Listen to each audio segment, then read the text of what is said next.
As the clock struck midnight, Richard stepped into the deserted bar, the air thick with shadows and silence. He approached the bartender, who leaned against the counter, a frown etched on his face. "Where is Art?" Richard demanded, urgency lacing his voice. The bartender glanced up, his tone cautious. "He's in the room inside, but he's busy." Richard brushed off the warning, driven by an instinct he couldn't shake. Without another word, he pushed past the bartender and forced open the door to the inner room. He entered, rung and closed door, shouting and frantic.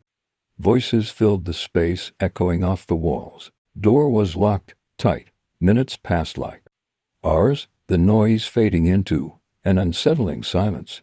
Then, after an eternity, the door creaked open, revealing the bar's din. Like Dot in a blind panic, Richard burst out of the room, pushing past startled patrons as he sprinted into the night, adrenaline fueling his escape. Detective David Johnson sat at his desk, the hum of the precinct a familiar backdrop to his thoughts. Suddenly, a chilling murder call pierced the air, jolting him to alertness. Upon arrival at the bar, the stark sight of police tape encircling the entrance sent a shiver down his spine. Inside, chaos reigned. Officers swarmed the space, while onlookers were held at bay. In the center of the storm lay the owner, lifeless, a grin, reminder of the violence that had unfolded. David's mind raced, but he forced himself to focus. He had a job to do. He quickly made his way to the police station, his thoughts consumed by the need to find the killer. Once at his desk, he accessed the CCTV footage, his eyes scanning the grainy images with intent. As he scrutinized each frame, a figure emerged from the shadows, a sense of familiarity striking him. David entered the facial recognition data, his heart pounding in anticipation. The system roared to life, and moments later, Guy's identity flashed on the screen. David's pulse quickened. He had a lead determination surged within him as he set out to track down the man responsible for this crime, knowing that every second counted in the pursuit of justice. Richard awoke to a pounding headache, each throb echoing the turmoil in his mind as he blinked against the harsh light filtering through the curtains. A sinking dread settled in his stomach.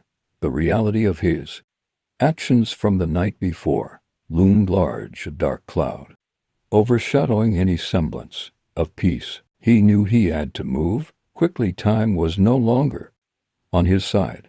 The weight of his crime pressed down on him like a lead blanket, and the walls of his home felt as if they were closing in, suffocating him with their familiarity. He needs to go to the address he had received just the night before. Richard felt a flicker of hope ignite within him. It was his only chance. With a deep breath, he pushed open the door and stepped into the uncertain world outside, his heart racing as he set off toward the address that could lead him to safety. David pulled up to apartment complex, the tension palpable in the air. He knocked on the door, urgency pushing him to strike harder, yet silence was the only response. Frustration bubbled within him as he glanced around, desperate for any sign of Richard. Suddenly, a woman appeared from the neighboring unit, her expression curious but cautious. Seizing the moment, David approached her, urgency lacing his voice. "Do you know where he is?" The woman nodded, her gaze shifting to the ground. "He dropped this." She pointed to a scrap of paper lying on the concrete. "I tried to warn him, but he was in a hurry." David quickly bent down and picked up the paper, his heart racing as he unfolded it. The address scrawled across it ignited a spark of hope. This could be the lead he needed. Without a moment's hesitation, He jumped into his car, determination surging within him as he set off to follow this new trail, ready to confront whatever awaited him at the address. Meanwhile, Richard drove towards the address, his mind racing. He needed to find Joe, his brother, for support and safety. Every second counted. He could feel the eyes of the law closing in on him.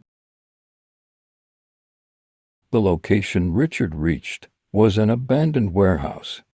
Its windows shattered and walls crumbling. He entered with caution, the sound of his footsteps barely audible. As he maneuvered through dark corridors, he caught snippets of conversation. His heart raced when he entered a room that saw a figure pointing a gun at Joe. "Who are you?" Richard demanded, raising his own weapon, adrenaline coursing through him. The man leaned against the wall, hands raised. "I'm Detective David Johnson. Calm down." "Shoot him," Joe shouted, panic in his voice. David responded, "Your brother is a murderer. I have to take him." Richard, confused, turned to Joe. "What's going on?" Joe shifted nervously as he recalled the night's events earlier. Detective David had given him the address of the bar, instructing him to meet at 2 a.m. What was supposed to be a simple exchange for protection had quickly spiraled into something far more sinister. Joe, a seasoned drug dealer, had always walked a fine line, but this time felt different. When he arrived at the bar, he found the entrance surprisingly open despite the late hour. As he stepped inside, the eerie silence enveloped him, and his heart sank at the sight before him. A lifeless body sprawled on the floor. Panic surged through him as he turned on his heel, racing back out into the night.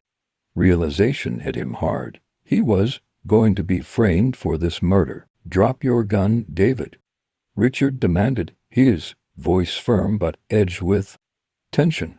After a moment that felt like an eternity, David slowly lowered his weapon, the click of the safety echoing like a gunshot in the stillness.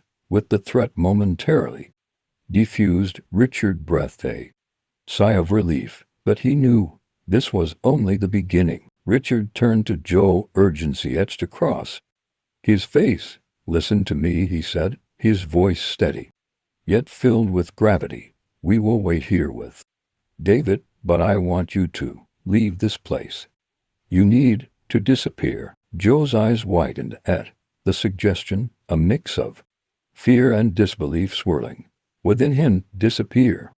Just like that, he stammered, the weight of the situation settling heavily on his shoulders. The thought of vanishing seemed both daunting and necessary, yet the reality of what lay ahead was daunting. "Yes," Richard affirmed, his tone brokering no argument.